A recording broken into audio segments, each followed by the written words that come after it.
Okay, students, we were discussing about the two-way ANOVA model. Two-way ANOVA model.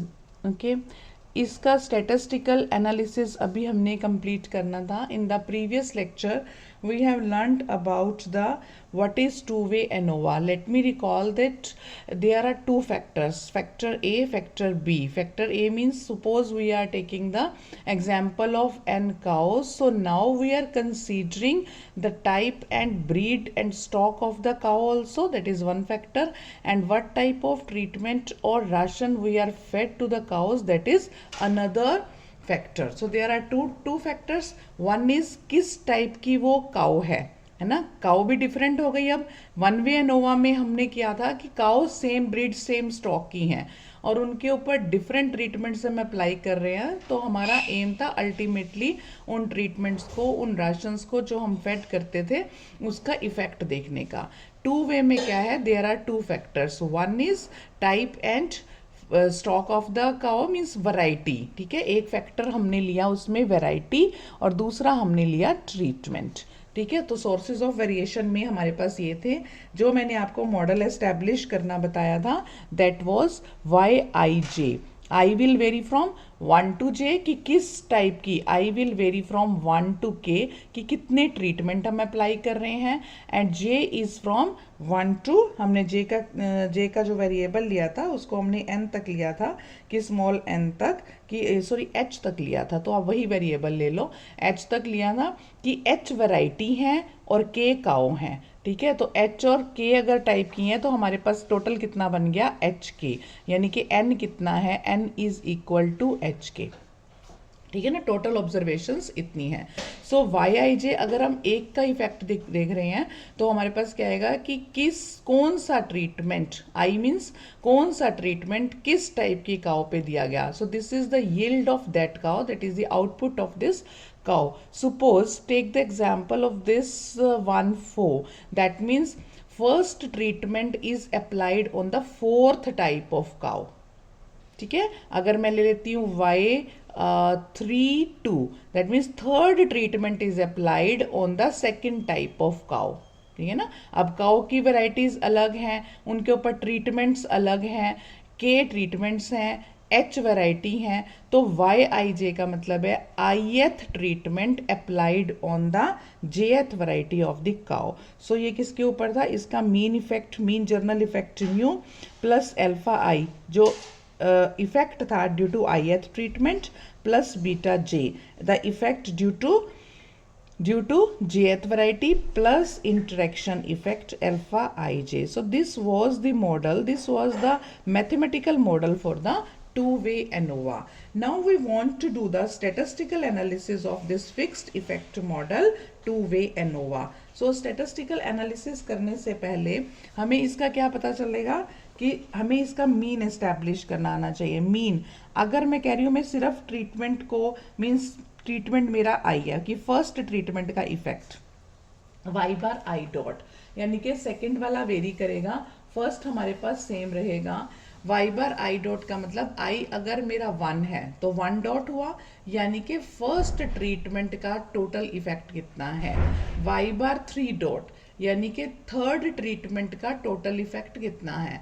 Y bar 6 dot यानी कि 6 treatment का total effect कितना है. सो आई मेरा अगर वो रहता है तो मेरा वेरी क्या करेगा, फिर कितना क्या इफेक्ट रहता है उसका. मीन्स ये क्या बना मेरा mean yield of the ith treatment. So this will be my 1/h क्योंकि h वेराइटी होगी और j वेरी करेगा 1 to h और वाई आई जे.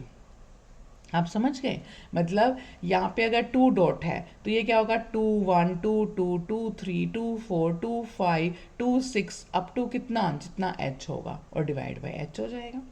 यानी कि सेकंड ट्रीटमेंट ही रहेगा उसका, तभी उसका ये क्या है मीन यील्ड और मीन ट्रीटमेंट है ऑफ द आईएथ ट्रीटमेंट. ठीक है ना. आई विल वेरी फ्रॉम मीन्स आप इसको अगर टोटल को, आपको पहले भी बताया था, this you can write like 1 dot. Total है ना ये, डिवाइड बाय h, ये टोटल है, this is total and divide by h. ठीक है. सो यहाँ पर आपका जो आई है वो आई वेरी करेगा 1 to up to k. Right. Similarly आप जो है अगर कहते हो कि ये आपके पास ये है, तो अब आप y बार डॉट जे, ठीक है, ड्यू टू जेथ वैरायटी से जो हमारे पास मीन इफेक्ट आएगा, means mean output of the jth variety, so that will be 1/k summation i going 1 to k yij, ठीक है। So this will be your t dot j divide by k. So this is means j will vary from 1 to up to h, right? So this is the mean due to ith treatment and this is the mean due to jth variety. बात समझ में आ गई ना। J अगर dot to होगा, mean मैं आपको ये मैंने टेबल भी बनाकर दिखाया था ना आपको y का, कि ये आपके पास y11, y12, y13 up to this y21, y, ये एक तरह का टोटल कर रहे हैं, ये हम इस तरह का टोटल कर रहे हैं कॉलम वाइज, ठीक है। सो अगर मैं ओवरऑल मीन निकालना चाहूँ, so overall mean will be denoted by y bar dot dot, this is overall mean. Overall mean means now I will vary from 1 to k, j will vary from 1 to h, yij, and this will be divided by k or this will be divided by h also, यानी कि ये this is your n, तो आप इसको 1/n भी कह सकते हो, and this is your g grand total, ठीक है। So this is g by n, ठीक है, this is g by n। तो इस ओवरऑल मीन को आप अगर मतलब g/n हमने इसको गाया, तो इस ओवरऑल मीन को अगर आप डॉट की फॉर्म में लिखना चाहो तो वो भी लिख सकते हो, 1/k summation over i y bar i dot, या ये किसके इक्वल हो जाएगा 1/h summation over j y बार डॉट j, ठीक है ना। ठीक है, मतलब इसी के ऊपर पूरे आई बार डॉट के ऊपर सिर्फ इसको वेरी करा रहे हो और पूरे इसके ऊपर, तो आप उसको उस फॉर्म में भी लिख सकते हो। This is the overall mean this is overall mean, this is mean due to ith treatment, mean due to jth variety, and this is overall mean. Now same pattern पे हमने चलना है जैसे हमने वन वे एनोवा को किया था। Now we will find out the least square estimate of parameters, least square estimate of parameters. Least square estimate of parameters, कौन से पैरामीटर्स हैं आप, पहले उसमें क्या थे म्यू और अल्फा, तो हमने म्यू कैप और अल्फा कैप फाइंड आउट की थी, ठीक है। अब पैरामीटर्स कौन से हो जाएंगे, म्यू अल्फा और बीटा, नया पैरामीटर ऐड हो जाएगा, तो हम 3 की एस्टिमेटेड वैल्यू निकालेंगे, म्यू कैप फाइंड आउट करेंगे, अल्फा कैप फाइंड आउट करेंगे, बीटा कैप फाइंड आउट करेंगे।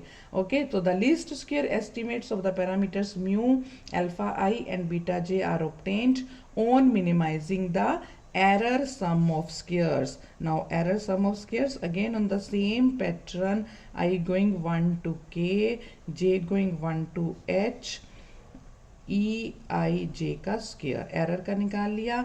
एरर हम यहाँ से निकाल लेंगे कि इसको माइनस इसको माइनस इसको माइनस प्लस हमारे पास वो जो एरर, अच्छा मैंने ये this is error, sorry this is error, very sorry, this is error, क्योंकि मैंने आपको बताया था अगर अल्फा आई समेशन, ये बताया था कि समेशन अल्फा आई भी 0 होगा, समेशन बीटा जे भी 0 होगा, तो इनका जो इंटरेक्शन इफेक्ट होगा गामा आई जे वो भी 0 होगा। तो एलिमिनेट करने के बाद, गामा जे को एलिमिनेट करने के बाद मैंने समेशन ई आई जे, एरर तो भूल गए ना, दिस इज ई, क्योंकि दिस इफेक्ट इज 0, तो हमने हमारे पास 2 ही फैक्टर थे, वैरायटी का उसका हमने लिख लिया बीजे, हमारे पास ट्रीटमेंट का उसका हमने alpha plus error plus general mean effect, so this was the model. सो यहाँ से ई आई जे की वैल्यू निकलेगी, कैसे निकलेगी, y I j minus mu minus alpha i minus beta j, इसे करेक्ट कर लेना। This model is your y I J is equal to mu plus alpha i plus beta J plus E I j. आपको याद है मैंने आपको gamma आई J का बताया था कि as there is only one observation in each cell and corresponding to that one observation जो आपके पास जेएथ लेवल और आईएथ ट्रीटमेंट है, वो हम we can't estimate one interaction effect in the one observation, so this will be 0। यहाँ मैंने बनाया था प्लस गामा आई जे, फिर उसको हमने 0 डिक्लेयर करके एरर का प्लस ई आई जे था. तो this was your actual model. Again I am repeating, Y I J is equal to mu plus alpha I plus beta J plus E I J, right. तो ये यहाँ से ई आई जे की value, क्योंकि हमने जब भी लिस्ट स्क्वायर एस्टिमेट लगाना है तो एरर की वैल्यू निकालनी है. एरर का sum of square means minimizing the error sum of squares. ठीक है, तो यहाँ से एरर की वैल्यू निकलेगी y I j minus mu minus alpha i minus beta जे.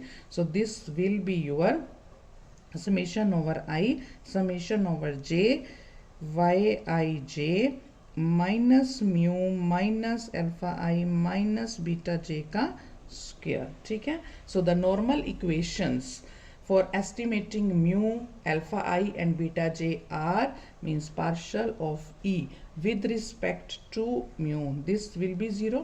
इसका जो है पार्शियल डेरिवेटिव निकाल लो विद रिस्पेक्ट टू म्यू.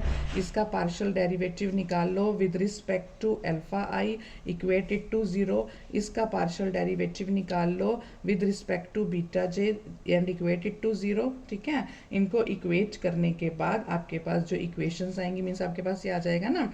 अगर विद रिस्पेक्ट टू म्यू करोगे तो क्या आएगा, -2 समेशन आई समेशन जे और ये पूरा फैक्टर आ जाएगा. ठीक है, और इसी तरह से -2 उनको इक्वेट टू 0 कर दोगे. जब हम इक्वेट टू 0 करेंगे और उसे सॉल्व करेंगे, you will get the estimated value from this equation. Mu cap will be your 1/hk summation over I summation over J Y I J is equal to this. मतलब ये बनेगा आपके पास, और ये हमारा क्या होता है, this is Y bar dot dot Y bar dot dot. तो मेरा म्यू कैप क्या निकला, total overall mean this is Y bar dot dot. Similarly you can find out alpha I cap. Alpha I cap क्या है, 1/h summation Y आई जे. तो this is what means आपके पास अगर आप इसके बाद एक फैक्टर और बनेगा आपके पास mu cap.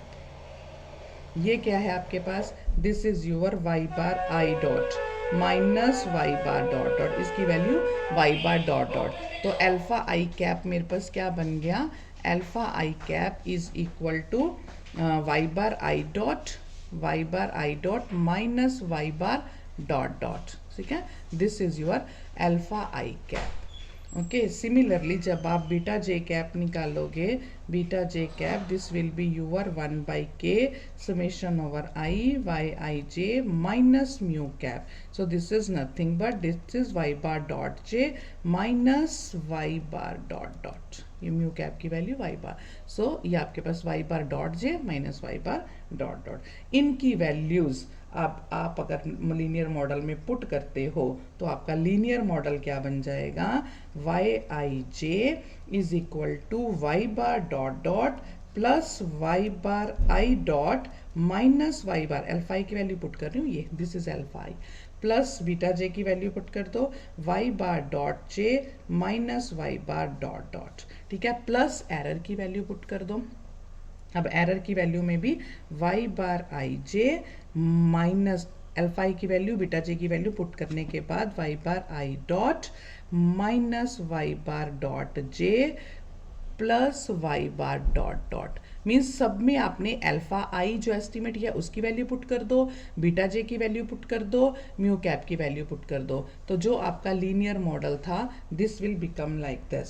So the linear model, जो लीनियर मॉडल कौन सा, जिस लीनियर मॉडल की हमने बात की है, जो लीनियर मॉडल हमारे पास बन रहा है वो हमारा ये बन जाएगा. ठीक है, इसलिए हमने इसको इक्वेट कर दिया है. ठीक है, अब आप उसी तरह से करोगे partitioning the sum of squares.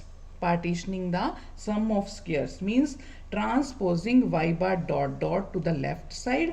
इसको इधर लेफ्ट साइड कर दोगे, स्क्वायर कर दोगे, सम कर दोगे. मतलब आप वाई बार वाई आई जे का इसको Y bar dot dot left side पे ले लोगे, उसके ऊपर उसका स्क्वायर कर दोगे, उसके ऊपर उसका समेशन कर दोगे आई और जे. ठीक है, तो इसी तरह से राइट साइड को कर दोगे. जब राइट साइड को करोगे तो ये 3 फैक्टर का आपके पास बन जाएगा ना, ये 3 फैक्टर्स आपके पास आ जाएंगे इनके स्क्वायर में. तो इसको ए स्क्वायर प्लस बी स्क्वायर आप उस तरह से करोगे, खोलोगे तो अब 3 फैक्टर बन रहे हैं, ये भी ये भी ये भी. ठीक है। तो अब जब सब फैक्टर्स को आप खोलोगे तो आपके पास जो है, आप इसको एक फैक्टर मान लो, इसको खोल लो, सबको खोल कर एक फैक्टर, दो फैक्टर बना लेना, इसके दो फैक्टर बना के उसको जो है स्क्वायर कर दो। अब जब आप स्क्वायर करोगे, ठीक है, जब आप इसका स्क्वायर करोगे राइट साइड का स्केयर करने के बाद आपके पास जो एंट्रीज बचेंगी, तो आपके पास क्योंकि एल्जेब्रिक सम ऑफ डेविएशन जो होता है अबाउट देयर मीन जीरो होता है, तो टू वाली टर्म्स तो जीरो हो जाएंगी, जो प्लस टू होता है ना, a square plus b square plus two वाली टर्म सारी जीरो हो जाएंगी। Why? Since algebraic sum of deviations of a set of observations about their mean is always zero. Okay, so वो जीरो हो जाएंगी, तो आपके पास राइट साइड पे तीन सम बचेंगे बस। ठीक है, आपके पास जो बचेगा राइट साइड पे, जो जितना आपने लेफ्ट साइड पे किया, तो राइट साइड पे जो आपके पास बचेगा वो सिर्फ तीन समस बचेंगे, थ्री समस बचेंगे। ठीक है, वो जो थ्री सम्स आपके पास बचेंगे उनमें से एक आपका क्या होगा, मतलब उसमें से एक जिसको आप बोल रहे हो that was due to treatment, जो आई डॉट वाला होगा that sum is due to treatment, उसको हम कहेंगे एस टी स्क्वायर। जो दूसरा बचेगा that is sum of squares due to variety, और जो तीसरा बचेगा that is sum of squares due to error, और जो लेफ्ट साइड पे आपका बचा that is total sum of squares. तो इस तरह से आपने चार सम ऑफ स्क्वायर जैसे वन वे में किया है, बस वन वे में एक फैक्टर और ऐड हो जाएगा, वो आपके पास ये वैरायटी वाला बाकी बिल्कुल सम ऑफ स्क्वायर्स वहां तक बनेगा जितना मैंने पहले बनाया था। ठीक है, तो इस मॉडल को सम ऑफ स्क्वायर्स तक आपने करना है, उसके बाद आपको पता ही है सेम पैरेलल चैनल पे चलना है, degree of freedom find out करेंगे, फिर डिग्री ऑफ फ्रीडम से इस सम ऑफ स्क्वायर्स को डिवाइड करेंगे तो मीन सम ऑफ स्क्वायर्स आ जाएगा, फिर जब मीन सम ऑफ स्क्वायर्स निकालेंगे तो हम एफ रेशियोस निकाल सकते हैं, एफ टेस्ट अप्लाई कर सकते हैं। ठीक है, बट अभी आपने यहाँ तक करना है, इससे नेक्स्ट लेक्चर में फिर हम इसका null hypothesis, alternative hypothesis, degree of freedom और mean sum of squares find out करेंगे। Okay students, so this is an exercise to you that find out this, equate this means partial derivative of this c with respect to mu, equate it to 0 and find out the estimated value of mu cap. Similarly find out the estimated value of alpha I cap. Similarly find out this, put in this model and get these sum of squares. यहाँ तक किसी को भी कोई difficulty आती है, please note down all the difficulties on a piece of paper whenever we will have the meet, Google Meet in the next tomorrow or day after tomorrow. So please do it. I'll clear out your all difficulties, but before that you have to do it with your own hands. So ये जो मैं बीच में एक एक दो दो steps आप छोड़ देती हूँ कि इसे इक्वेट करके ये निकालो, वो एज ए होम एक्सरसाइज, क्योंकि अगर मैं उसको भी सोल्व करूँगी तो आप उसको पूरा अपने हाथ से कुछ भी नहीं करोगे, आप उसे सोल्व करो, जहाँ पे आप पढ़ते हो, जहाँ पे कोई मुश्किल आती है आप उसे नोट डाउन करो। I will clear all your doubts. Okay, this is a very important model. Please do it with your own hands. Make your notes for 1V ANOVA, for 2V ANOVA. Okay students, so in the next lecture we will discuss about the next portion of this, how we can get the F value after this. Okay.